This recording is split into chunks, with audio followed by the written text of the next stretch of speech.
Hello everyone, welcome to my channel.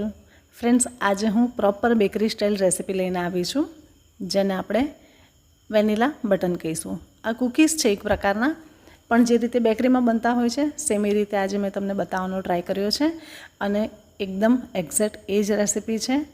તો તમે પણ આ રેસીપી જરૂર જોજો, ધ્યાનથી જોજો, છેક સુધી જોજો, તો તમને ખ્યાલ આવશે કે ખરેખર આ કૂકીઝ બહુ જ સરસ છે. હા, આ બટર કૂકીઝ નથી, આ વેનીલા બટન છે. બટર કૂકીઝ થોડી એની રેસીપી અલગ હોય છે. આ જામવાળા બિસ્કિટ છે, એટલે આને વેનીલા જેમ કૂકીઝ પણ કહી શકાય, પણ અમે તો એને બેકરી લેંગ્વેજમાં વેનીલા બટન જ કહીએ છીએ. તો તમે આ મારી રેસીપી જરૂર જોજો, અને આપે હજી સુધી મારી ચેનલને સબસ્ક્રાઈબ ના કરી હોય તો પ્લીઝ કરી લેજો, અને સાથે બેલ આઇકન પણ જરૂર પ્રેસ કરજો, જેથી નવી રેસીપીની સૌથી પહેલી નોટિફિકેશન તમને મળતી રહે. તો ચાલો, મારી આશુ બેકરીમાં આપ સૌનું સ્વાગત છે. આપણે આ કૂકીઝ બનાવવાની શરૂઆત કરીએ. મેં અહીંયા 100 ગ્રામ મેંદો લીધો છે, અને કપથી જુઓ તો પોણો કપ છે. સાથે 60 ગ્રામ મેં લીધું છે માર્જરીન, જે બિસ્કિટનું માર્જરીન આવે છે એ જ લીધું છે. સાથે છે 50 ગ્રામ દળેલી ખાંડ, 1 ટેબલ સ્પૂન છે દૂધ, 5 ગ્રામ છે મિલ્ક પાવડર અને 5 ગ્રામ છે કસ્ટર્ડ પાવડર. હાફ ટીસ્પૂન મેં લીધી છે વેનીલા પાવડર, 1/4 ટીસ્પૂન લીધું છે બેકિંગ પાવડર, અને સાથે છે વેનીલા એસન્સ, અને આ છે વેનીલા પાવડરનો ડબ્બો. આ મેં જે વેનીલા પાવડર લીધો છે, આપ જોઈ શકો છો મેં લેવલ કરીને લીધો છે. 1.5 ટીસ્પૂન છે આ, અને સાથે છે આ માર્જરીન. હું તમને બતાવું, આવી રીતે બિસ્કિટનું માર્જરીન મળતું હોય છે માર્કેટમાં, એ મેં લીધું છે. અને સાથે લીધું છે સ્ટ્રોબેરી જામ. આપની પાસે જે જામ હોય એ આપ લઈ શકો છો. મારી પાસે સ્ટ્રોબેરીનું જામ હતું તો મેં લીધું છે. મિક્સ ફ્રૂટ જામ હશે તો પણ ચાલશે. ચાલો આપણે બનાવવાની શરૂઆત કરીએ. સૌથી પહેલાં આપણે જે બિસ્કિટનું માર્જરીન છે એને આપણે એક બાઉલમાં લઈશું. આપને માર્જરીનની જગ્યાએ બટર લેવું હોય તો તમે બટર પણ લઈ શકો છો અહીંયા, પણ બેકરીમાં હંમેશા બિસ્કિટનું માર્જરીન જ યુઝ થતું હોય છે. આપણે એને ઇલેક્ટ્રિક બીટરથી બીટ કરીશું. આપની પાસે ઇલેક્ટ્રિક બીટર ના હોય તો તમે હેન્ડ વિસ્કરથી બી કરી શકો છો. માર્જરીન બરાબર ફેંટાઈ જાય એટલે આપણે એમાં એડ કરીશું આપણી દળેલી ખાંડ. કપથી જુઓ તો 1/3 કપ જે મેઝરિંગ કપ હોય છે એ મેં લીધું છે, અને ગ્રામથી જુઓ તો 50 ગ્રામ દળેલી ખાંડ છે. આપણે એને પણ બરાબર મિક્સ કરીશું. એકદમ ફ્લફી થઈ જવું જોઈએ, એકદમ હલકું. આપ જોઈ શકો છો એકદમ હલકું થઈ ગયું છે. જો હવે આપણે આમાં એડ કરીશું દૂધ. દૂધ મેં અહીંયા લીધું છે 15 ml, અને ચમચીથી જુઓ તો 1 ટેબલ સ્પૂન આખી ભરેલી છે. એને પણ આપણે એકવાર મિક્સ કરી દઈશું. જો તમે એગ્સ ખાતા હો તો આ જગ્યાએ તમારે 1 ઈંડું પણ નાખી દેવાનું, પણ હું અહીંયા ઈંડાની જગ્યાએ દૂધ લઉં છું.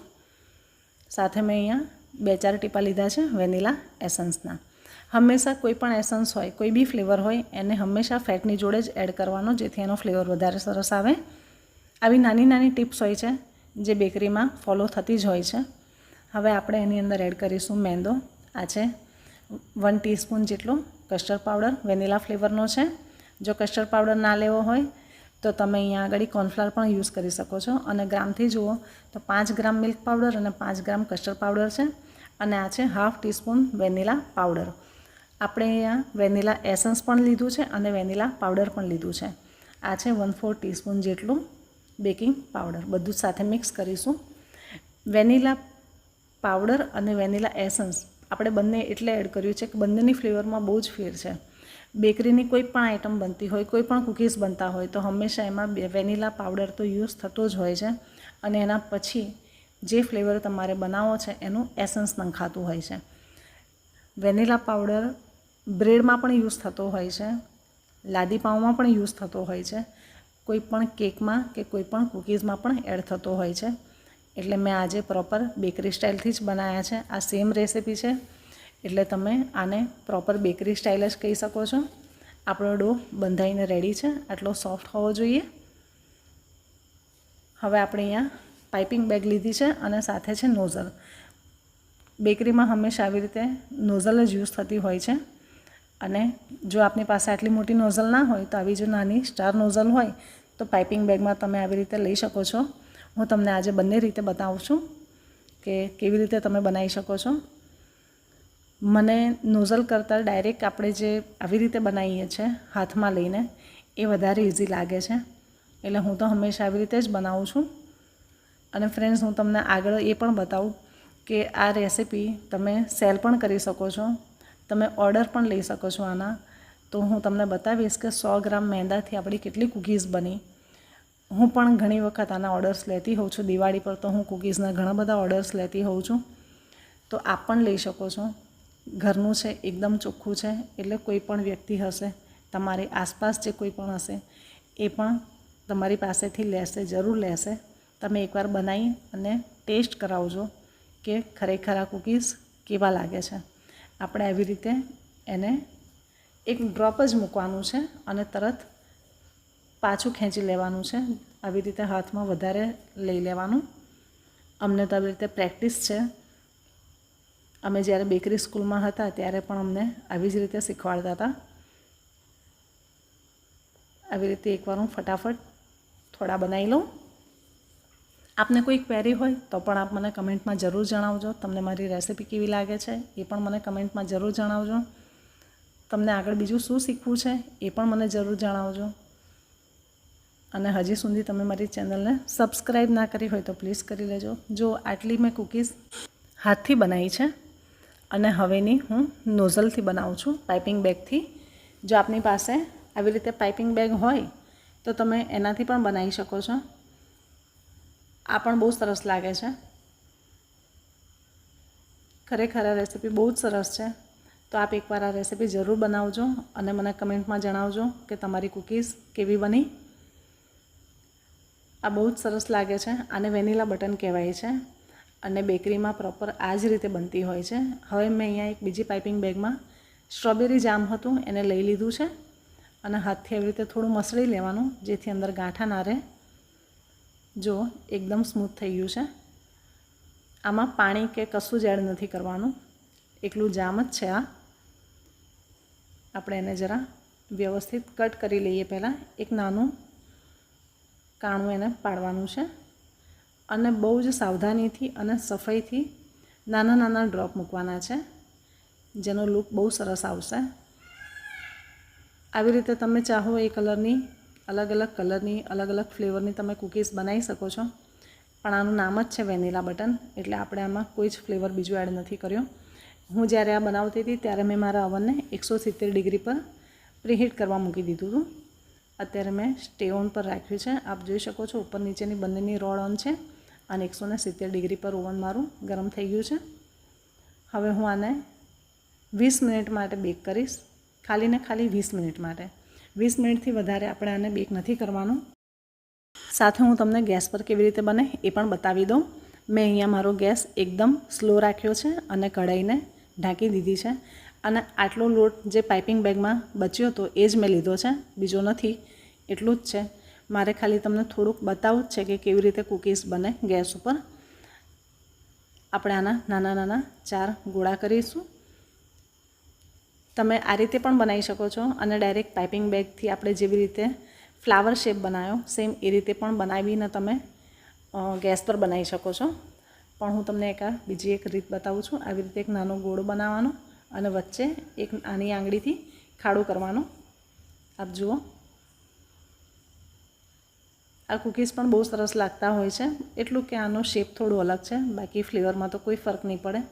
અને આપણે જે ખાડો પાડ્યો છે એની અંદર આપણે એડ કરીશું આપણું જામ અને થોડા છૂટા છૂટા ગોઠવી દઈશું આપણે આને. આપણી જે કઢાઈ છે એ પણ સરસ ગરમ થઈ ગઈ છે.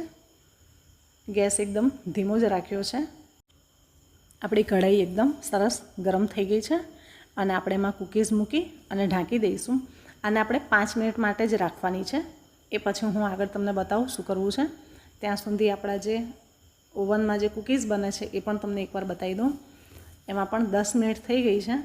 આપ જોઈ શકો છો કે થોડા રાઈસ થઈ ગયા છે અને કલર પણ એકદમ સરસ આવ્યો છે એનો. આપણે આને એટલે જ 170 ડિગ્રી ઉપર રાખ્યા છે. તો તમારું ઓવન નાનું હોય તો તમારે એને 150 ડિગ્રી પર જ રાખવાનું છે. પણ મારું ઓવન મોટું છે એટલે મેં એને 170 ડિગ્રી પર રાખ્યું છે. હવે 5 મિનિટ પછી મેં કઢાઈની નીચે આવી રીતે તવી મૂકી દીધી છે, જેથી કૂકીઝ નીચેથી વધારે ડાર્ક ના થઈ જાય. 20 મિનિટ પછી મારા ઓવનના કૂકીઝ તો બનીને રેડી થઈ ગયા છે. હવે આપ જોઈ શકો છો કે જે આગળની 2 લાઈન છે એ મેં હાથથી બનાવ્યા હતા એ કૂકીઝ છે, અને આ જે પાછળના છે એ આપણે પાઇપિંગ બેગથી બનાવ્યા હતા એ કૂકીઝ છે. આનો કલર બહુ જ સરસ આવ્યો છે એટલે જ આપણે એને ધીમા તાપે રાખ્યું હતું.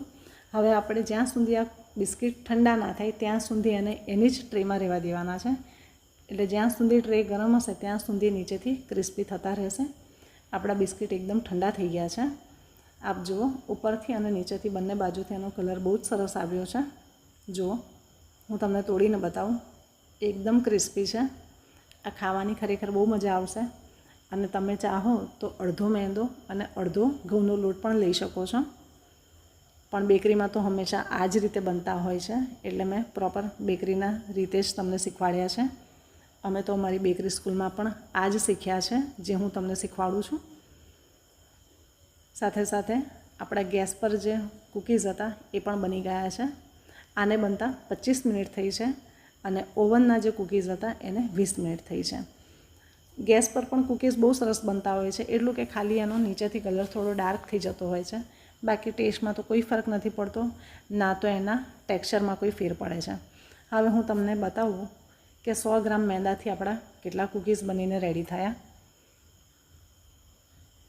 તમે જોશો તો વધારેમાં વધારે 35થી 40 રૂપિયાથી વધારાનું કોઈ જ મટીરિયલ આપણું ગયું નથી. એની સામે 218 સમથિંગ જેટલા, એટલે 200 ગ્રામ સમજો ને, 200 ગ્રામ જેટલા આપણા કૂકીઝ બનીને રેડી છે. તો તમે આને આસાનીથી સેલ પણ કરી શકો છો. તો તમને 50% જેટલું તો પ્રોફિટ થશે ને થશે જ, એવું હું માનું છું, કેમ કે હું પણ એ જ રીતે સેલ કરું છું. આપ જુઓ, હવે આપણા કૂકીઝ એકદમ સરસ ઠંડા થઈ ગયા છે. એટલે હવે આને આપણે એરટાઇટ કન્ટેનરમાં ભરી અને મૂકી દઈશું. તમને અમારી રેસીપી કેવી લાગી મને જરૂર જણાવજો. ચલો મળીએ ફરી આવી કોઈ નવી રેસીપી સાથે. ત્યાં સુધી સૌને બાય બાય.